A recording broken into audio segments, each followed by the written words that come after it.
India की economy के number strong है, फॉरेक्स रिजर्व स्ट्रांग है, सिल्वर इंपोर्ट्स में मैसिव गिरावट और स्टॉक मार्केट भी रिकवर कर चुका है। फिर भी रुपी अचानक इतना वीक क्यों हो गया है? सबसे इंटरेस्टिंग बात है, रुपी पर प्रेशर सिर्फ इंडिया की वजह से नहीं है, इसके पीछे Japan, US dollar, crude oil एक बड़ा ग्लोबल कनेक्शन है। आज इसी कनेक्शन को हम सिंपल लैंग्वेज में डिकोड भी करेंगे। अगर इंडियन इकोनॉमी को देखें तो पिक्चर काफी पॉजिटिव नजर आती है। आरबीआई के रुपी को सपोर्ट करने के एफर्ट्स का इम्पैक्ट देखने को मिला है। फॉरेक्स रिजर्व स्ट्रांग है और सिल्वर इंपोर्ट्स में लगभग 92% की मैसिव गिरावट भी हुई है। स्टॉक मार्केट की बात करें तो मार्च 2026 में निफ्टी में लगभग 12% की मंथली गिरावट आई थी, लेकिन उसके बाद मार्केट ने काफी अच्छी रिकवरी कर ली। तो सवाल ये है कि जब डोमेस्टिक प्रेशर इतना नेगेटिव नहीं है तो रुपी पर आखिर प्रेशर क्यों है?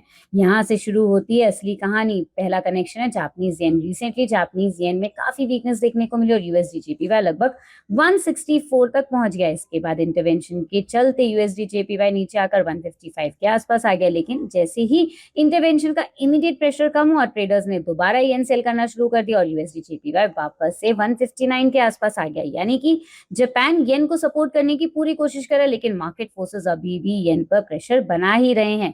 दूसरा कनेक्शन है कैरी ट्रेड। जापान में इंटरेस्ट रेट्स रिलेटिवली लो हैं, जबकि यूएस में रेट्स काफी हाई है। इसलिए बड़े इन्वेस्टर्स जापान से चीप येन बोरो करके यूएस डॉलर असेट्स में इन्वेस्ट करते हैं।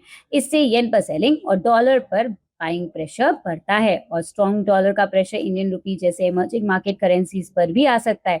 तीसरा और सबसे important factor crude oil. US Iran tensions और स्ट्रेट ऑफ हॉर्मुज को लेकर अनसर्टेनिटी के बीच क्रूड ऑयल प्राइसेस में स्ट्रेंथ देखने को मिली है।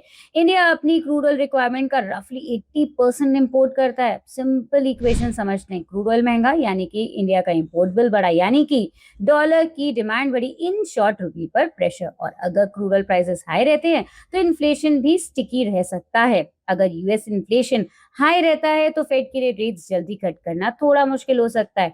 Higher for longer US rates is equals to strong dollar. Strong dollar के सामने रुपये पर प्रेशर बढ़ सकता है। तो यहाँ तीन फैक्टर्स एक साथ कनेक्ट हो रहे हैं, weak yen, strong dollar plus expensive crude, यानी कि रुपी पर प्रेशर। अब सबसे बड़ा ट्रिगर है यूएस सीपीआई। आज का US CPI inflation data market का नेक्स्ट मूव के लिए काफी इंपॉर्टेंट रहने वाला है। अगर इन्फ्लेशन एक्सपेक्टेड से सॉफ्ट आता है तो फेड रेट कट्स की एक्सपेक्टेशन बढ़ सकती है, डॉलर पर प्रेशर आ सकता है और रुपी को रिलीफ मिल सकता है। लेकिन अगर इन्फ्लेशन स्ट्रॉन्ग आता है तो रेट कट्स डिले हो सकते हैं और डॉलर की स्ट्रेंथ बढ़ सकती है।